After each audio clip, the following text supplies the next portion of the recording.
And it was painful. It sucked. It was humiliating. Like when you're like my wife, I loved the dad 20 years of marriage. She's like, I thought you knew what you were doing. I trusted you. That really hurt.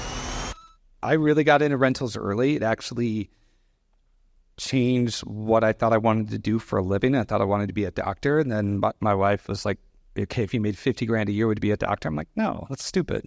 And she's like, well, then maybe that's a bad job for you to do. Like leave that to the people who want to care for people. So she was like, then what are you going to do? I'm like, I'm going to get into real estate. And I was the guy that was buying like those Carlton Sheets cassettes, like literally the cassette when I was like 19. I'm like, I want to own rentals. So by like 26, I think I had 3 rentals or 3 properties. But, I lost it all during the foreclosure. So like when 2008 came, 2010, I mean, I totally went bankrupt. I went down to like a 460 credit score. The lender was like, dude, I didn't even know that was possible. Like, congratulations. And so I lost it all in the short sale market. And it was painful. It sucked. It was humiliating. Like when you like my wife, who I loved to dad 20 years of marriage. She's like, I thought you knew what you were doing. I trusted you. That really hurt. Right? It was like, yeah, I thought I did too. So I got overextended, bought bad rentals, but it was what everybody was doing. So I had to crawl out of that and really, one of the things I want to talk about is like creating big deltas in your life or big margins like that. If anybody I know that's been super successful, when I start to sit down with them, I'm like, okay, you own this business. So I became buddies with my cigar bar owner. I'm like, how did you get here, man? And he was like, I had a 3-year run where I made so much dang money, it set me up forever. So his revenue shot up really high and he kept his expenses low. So I started thinking about that. Like, well, as a business owner, like that's all we can do is either up the revenue or lower the cost. And if you could do both at the same time, you can create a ton of wealth.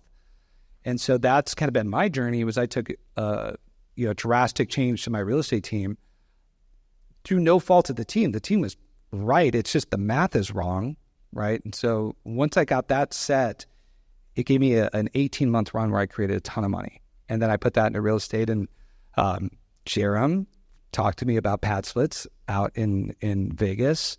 And I started diving into pad splits and buying it correctly. Like, coming from a place where I had money instead of like trying to be very creative, like, oh, how do I just get into a deal because I want it? But it was actually, I could do it because I was coming from a very principled place of doing it. And shoot, with that, some other properties we were able to add like 130 grand of rental income in a pretty short period of time, which it's going to really help my family.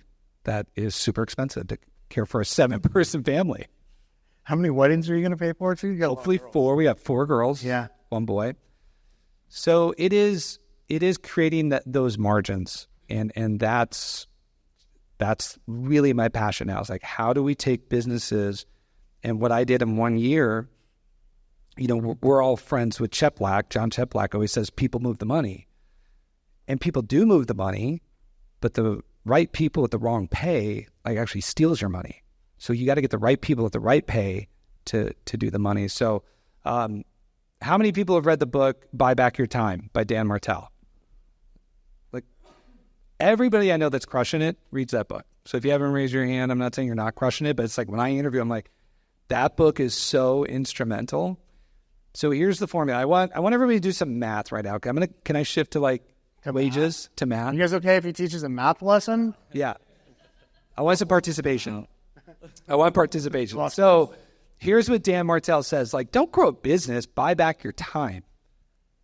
And the way you do that is you look at what you do for a living and say, can somebody else do this at 25% of my cost?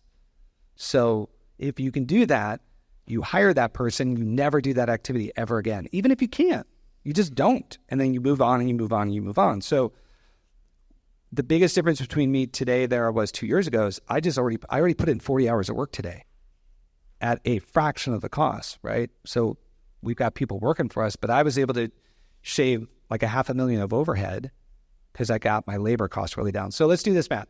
If you make 60 grand a year and you divide that by 2,000 hours, what is that? Who can do that math for me? 60 grand a year. 30 bucks an hour. What is it? 30 bucks an hour. $30 an hour. Okay, so if you're only making 60 grand a year and you want to hire somebody, Okay, now what's 25% of 30? Don't make me do math. What is that? Some do the math, like 7. How much? 7.5. So my oldest just got a job at Crumble. Like, we're so excited for free cookies, right? Like, we love it. She's making $14.50 an hour as a 16-year-old. I replaced a director of operations that is dynamite. The girl I have now is unbelievable, and she's $7 an hour. $7 an hour. So if I'm making $60,000 a year, I can hire somebody. Now my average person works for me for $4 an hour. So now I have somebody that's better than my American employee at $85,000. That's now doing it for $4. Now how many people can I hire if I make 60,000 or 100? So here's the biggest challenge. Most realtors are like, yeah, I made $100,000 last year, but for me to get a decent assistant, it's $50,000. It's half your pay. So by doing that move in my life, created all the revenue to go buy a bunch of properties, because I shifted about $500,000 of overhead into a very, very, like, to $50,000.